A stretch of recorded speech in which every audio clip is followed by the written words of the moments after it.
বহির্ভূত আনসারদের বেলায় তো আমি বলেই দিচ্ছি, তোমাদের এইটা দোয়া পড়তে থাকো যে বাংলাদেশের যে এখন সামগ্রিক অবস্থা, অলরেডি অনেক কষ্ট করে রাজি করাইছি, বাট ওনারা ওই টাকার অঙ্কে এখনো হাত কাঁপাকাঁপি করতেছে।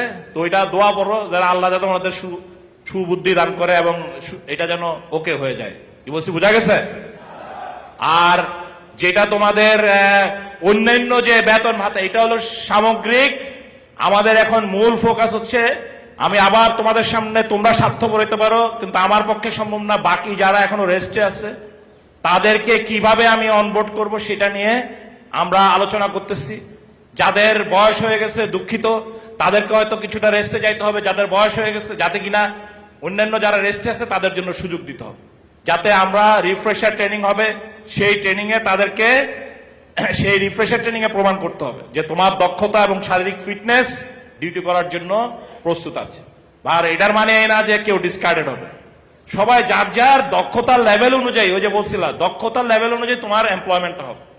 আমি এমন ওই যে রূপপুরে বা যেসব সেন্সিটিভ জায়গা, এয়ারপোর্ট, সেসব জায়গায় আমাকে সেভাবে দিতে হবে, আর কোনো জায়গায় স্ট্যাটিক থাকবে না।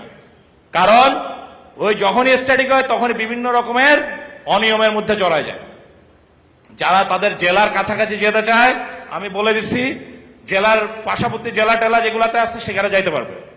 এবং আমরা যদি এই যে তোমাদের যে এখন ফিক্সড হয়ে যাচ্ছে, আমরা সফটওয়্যার লক করে ফেলতেছি। লক হয়ে গেলে আমাদের সব আইডেন্টিফিকেশন ভেরিফিকেশন চলে আসতেছে মাশাআল্লাহ।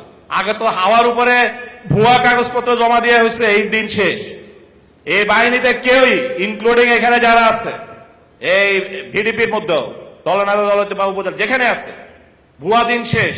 কারণ সব আমাদের সফটওয়্যারে ডিজিটাল চলে আসতেছে, এনআইডির সাথে কানেক্টেড হয়ে যাচ্ছে।